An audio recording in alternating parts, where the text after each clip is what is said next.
A traverse survey is a type of control survey which involves the establishment of a series of points that are linked together by lines to form a framework. The series of straight lines that connect the successive points are called as traverse lines. The ends that define each traverse line are called traverse stations or traverse points. The framework formed by connecting survey lines of known length and direction is called a traverse.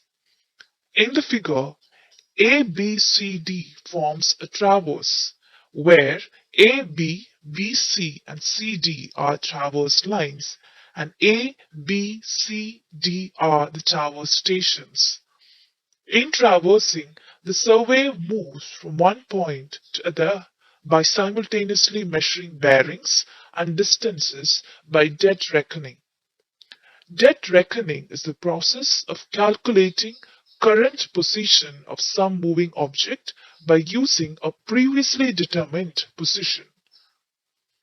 It is employed when the construction work is long and narrow. For example, tunnel or motorway construction.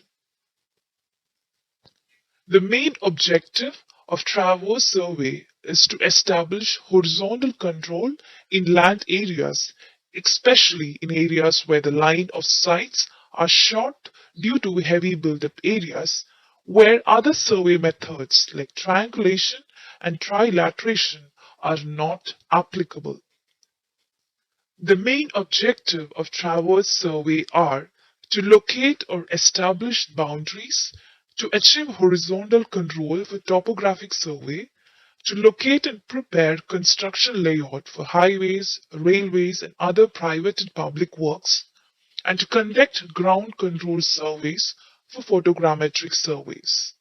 The two types of traverse encountered while conducting surveys are open traverse and closed traverse. Open traverse is a traverse that starts at a point of known position and terminates at a position of unknown coordinates. In the figure, A is a point where the traversing starts, whose coordinates are already known, and F is a point where the traverse ends and whose coordinates are unknown. An open traverse is suitable for surveying along a narrow strip of land. For example, for surveying roads, railways, canals, rivers, coastlines, pipelines, etc. An open traverse can run from few hundred meters to kilometers. The consistency of angles and distances cannot be measured or checked in the case of an open traverse. So whenever you need to check the measurements taken, you need to repeat the process of measuring distances or measuring the angles. Closed traverse. Closed traverse originates at a point of known position and closes on another point of known horizontal position. Now, a closed traverse hence can be a closed link traverse or a closed loop traverse. In a closed link traverse, the traversing starts at a particular point whose coordinates are known and ends at a particular point whose coordinates are also known.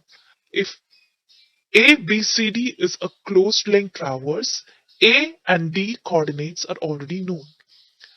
In case of closed loop traverse, the traverse starts at a known position and ends at the same position, so it forms a loop. A closed traverse is suitable for locating the boundaries of lakes, houses, gardens, and for large areas like towns, residential campus, etc. Unlike the open traverse, a closed traverse lets to have computation check that will help to understand or estimate the errors that are being formed during the surveying process. It can be determined both for distance measurement as well as angular measurements. What is the procedure to perform traverse survey? The steps involved in traverse survey are reconnaissance, selection of traverse station, linear and angular measurements. Reconnaissance is defined as preliminary field inspection of the entire area that needs to be surveyed. This involves the surveyor going to the field and checking the entire area. He decides the best plan for working. He checks the intervisibility of the traverse stations. He decides the method of traversing to be adopted. Based on the method chosen, the instrument and accessories are selected accordingly. Selection of traverse station. The basic principle followed in surveying is the working from whole to part, and that is adopted. Minimum number of traverse stations should be selected while doing this process. Take the length of traverse line as long as possible to reduce the time and centering effect of stations. Try to select stations on a level and firm ground. After selecting the station, mark them using pegs. Step 3 is linear and angular measurements. The distances between the stations are measured using a tape or a tachymetric method or EDM instruments. The angular measurements are done using a compass or a theodolite. The traverse lines are determined either by direct measurement, indirect measurement, or angular measurement. Direct measurement involves tapes and EDM, electronic distance measurement devices, indirect measurements like tachymetric methods, and angular measurements like theodolite or compass surveying. Whenever there is a change in direction of traverse, an angular measurement is necessary. The traverse survey is performed by a traverse party and a traverse equipment. Traverse party consists of an instrument operator, a head tape man, and a rear tape man. Traverse equipment is used for traverse survey, which includes theodolites, compass, tapes, chains, tachymetry, hand level, leveling staff, ranging pole, plumb bobs, EDM and reflector, stakes and hubs, tags, marking crayons, points, walkie-talkies and hammers, etc. So the instrument that is used for traversing is dependent upon the method of traversing that is employed, which is actually selected during the reconnaissance period of this particular site. Hope you like this video. If you need more civil engineering technical videos, kindly subscribe to our channel Civil Engineering Fanatics.